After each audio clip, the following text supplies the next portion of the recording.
Auschwitz-Birkenau. Lorsque les forces alliées sont entrées dans les camps d'Auschwitz-Birkenau le 27 janvier 1945, elles ont trouvé une scène d'extermination de masse dont notre monde n'avait jamais été témoin auparavant.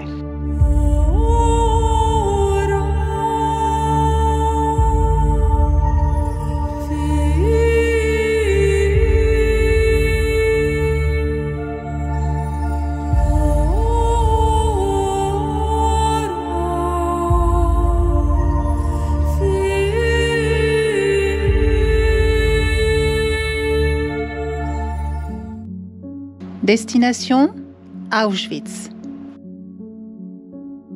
En effet, c'est le lieu que nous avons choisi en ce mois de juillet pour nous rendre sur le lieu de mémoire situé en Pologne et plus connu en allemand sous le nom de Auschwitz.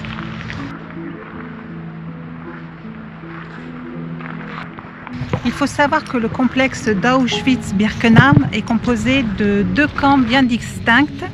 Donc le premier camp, c'est Auschwitz, plus communément appelé Auschwitz I, qui a été créé en avril 1940.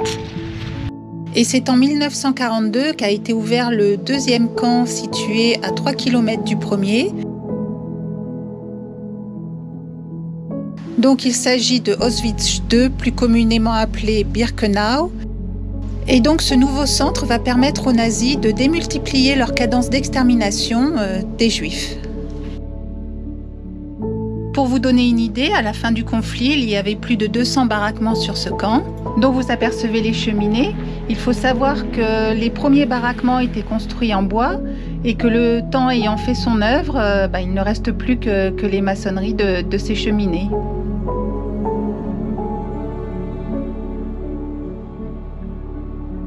Donc vous pouvez apercevoir une vue d'ensemble d'Auschwitz II avec l'entrée principale par où arrivaient les convois de déportés et un petit peu plus loin la plateforme où était effectué le tri de sélection des prisonniers.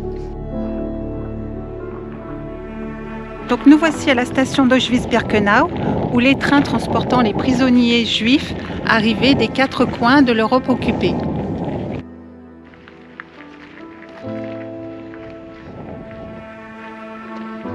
Donc ce qu'il faut savoir, c'est que selon l'idéologie nazie, tous les juifs étaient condamnés à mort. Excepté les personnes vaillantes qui, elles, étaient affectées aux travaux forcés, ce qui excluait bien évidemment les personnes âgées, les femmes enceintes, les jeunes enfants, les handicapés, qui, elles, étaient exterminés dès leur arrivée.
Donc au départ des convois, les Juifs pensaient en fait être acheminés vers des camps de travail où ils seraient donc installés, enfin réinstallés, relocalisés. Donc c'est pour ça qu'ils étaient partis avec leurs valises pleines d'affaires personnelles, de vaisselle et même leurs objets précieux qu'ils pensaient utiliser pour soudoyer les gardiens du camp de travail où ils pensaient être relogés.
Donc la sélection se faisait à la descente du wagon sur le quai à un rythme rapide, ce qui ne laissait pas le temps aux victimes de comprendre ce qui allait leur arriver. Donc cette rapidité était voulue par les SS, c'était vraiment intentionnel. En effet, cela ne laissait pas le temps aux Juifs de penser à autre chose et ils n'avaient pas le temps de réaliser ce qui s'est passé et donc d'opposer la moindre résistance. Cela faisait donc partie du processus de déshumanisation qui rendait les choses beaucoup plus faciles pour les bourreaux.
Donc derrière moi se trouve la guérite.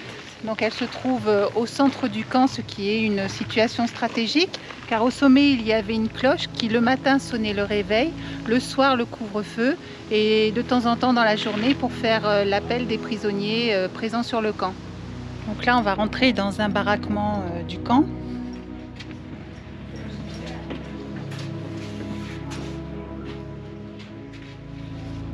Il y a une espèce de poêle là.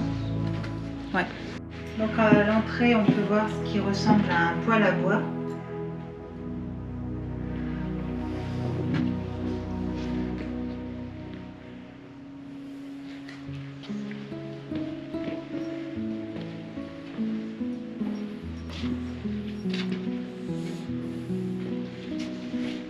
Donc là, visiblement, il s'agit des dortoirs.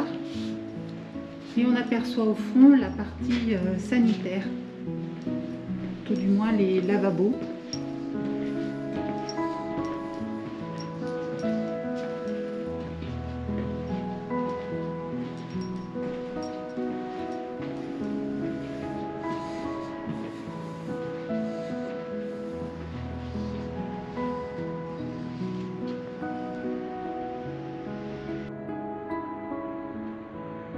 Les baraquements étaient équipés pour recevoir des blocs sanitaires qui n'ont jamais été posés. Mais donc il y a les trous pour évacuer les excréments. Donc là vous pouvez apercevoir les couchettes. Elles vous semblent spacieuses mais elles étaient destinées à recevoir entre 5 et 8 personnes. Donc ça peut sembler énorme mais il faut savoir que les prisonniers ne pesaient plus que 40 kg par rapport à nous qui faisons entre 60 et 70 kg. Donc de chaque côté du baraquement, il y avait deux chauffages fabriqués par Volkswagen. Donc en théorie, ils servaient à chauffer le baraquement. Sachant que l'hiver, il faisait moins 25, on obtenait des températures de moins 5, moins 8 à l'intérieur.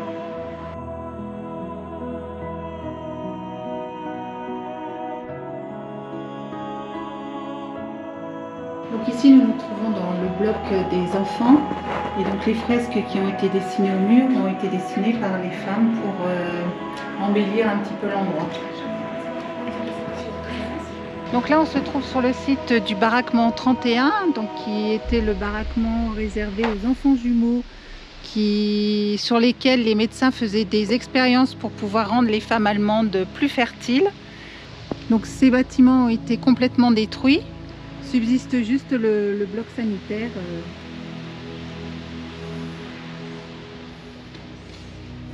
Il manque encore la tuyauterie.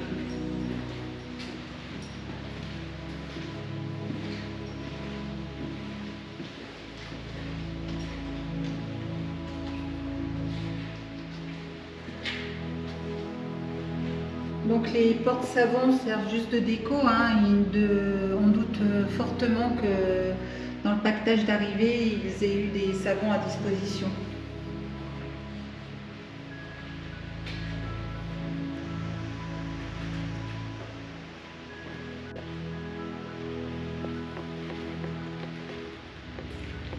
Donc là, nous arrivons dans la chambre à gaz et le crématorium du camp d'Auschwitz. Donc les prisonniers étaient regroupés dans cette pièce. On leur expliquait qu'ils allaient être désinfectés. Donc on les faisait se déshabiller. Les portes étaient refermées et les soldats allemands jetaient des cristaux de zyklon par ces ouvertures dans le toit.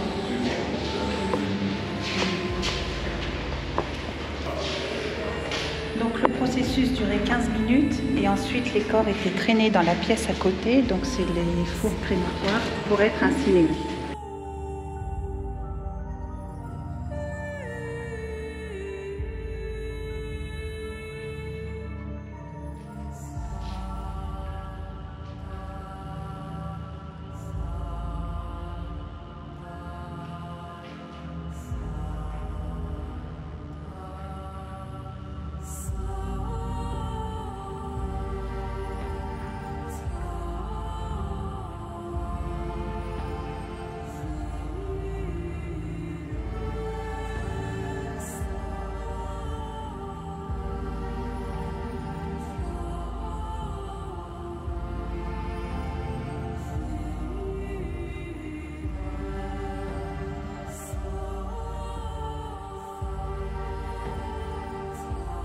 Donc cette fois-ci, nous nous trouvons devant les ruines de la chambre à gaz et des fours crématoires de Birkenau.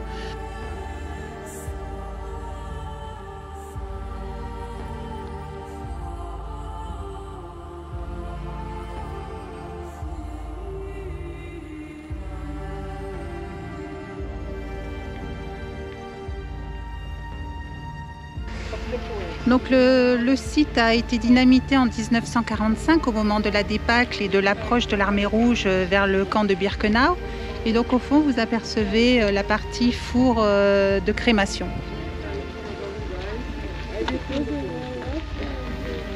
En septembre 1941, les premières expériences de gazage ont eu lieu ici dans le bloc 11, alors que le camp de Birkenau était encore en cours de construction.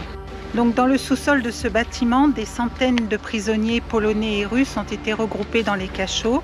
Les portes étaient scellées et les cellules remplies d'un pesticide mortel, le Zyklon B.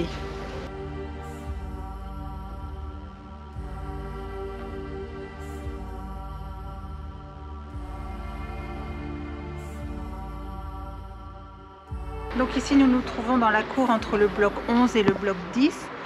Sur ces poteaux étaient attachés les prisonniers politiques et membres de la résistance polonaise pour subir des tortures. En fait, ils étaient attachés les bras tordus dans le dos et ils étaient flagellés. Et au fond de la cour, nous avons le mur de la mort où étaient exécutés par balle les prisonniers. Et donc les fenêtres du bloc 10 étaient occultées par des planches de bois pour éviter que les prisonniers voient ce qui se passait dans la cour entre le bloc 10 et le bloc 11. Donc là, nous nous trouvons dans le mémorial dédié aux déportés français. Et sur les murs, vous pouvez apercevoir les convois en fait, des déportés de France vers Auschwitz. Donc ici, vous avez le numéro du convoi, le jour où il est parti, le lieu de départ, donc la destination, le nombre de déportés qui étaient dans le train, le nombre qui ont été gazés à l'arrivée et le nombre d'hommes et de femmes qui est resté après la sélection.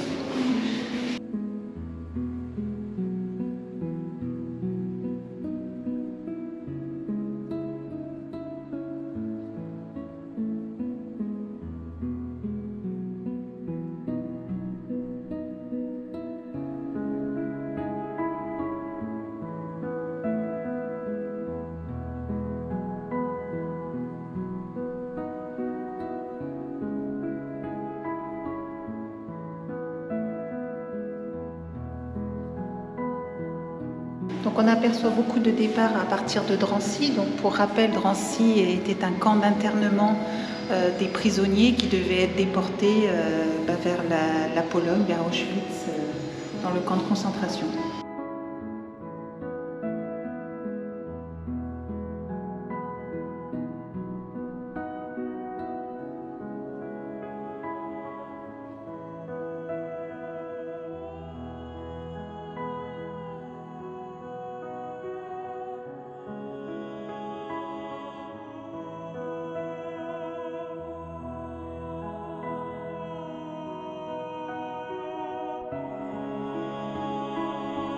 Donc voilà pour cette vidéo un peu spéciale. Donc au niveau des informations pratiques, sachez que vous pouvez visiter en visite libre, c'est-à-dire sans guide, gratuitement le site de Auschwitz-Birkenau. Donc à partir de 16h pour Auschwitz 1 et à tout moment de la journée suivant l'affluence qu'il y a pour Auschwitz 2. La navette entre les deux sites est également gratuite, c'est compris dans le billet, le free tickets, comme on dit, parce qu'il faut quand même prendre un ticket, vous êtes quand même répertorié, donc il faut prendre un ticket free tickets, et donc vous pouvez visiter librement ces deux camps de concentration. Donc ce dispositif d'entrée libre nous a permis de passer plusieurs jours sur le site pour pouvoir vous offrir bon nombre d'images et vraiment documenter cette vidéo. Donc nous espérons que cette vidéo vous aura plu. N'hésitez pas à vous abonner et à activer les notifications si vous voulez ne rien rater de nos aventures. Et nous vous souhaitons une bonne semaine.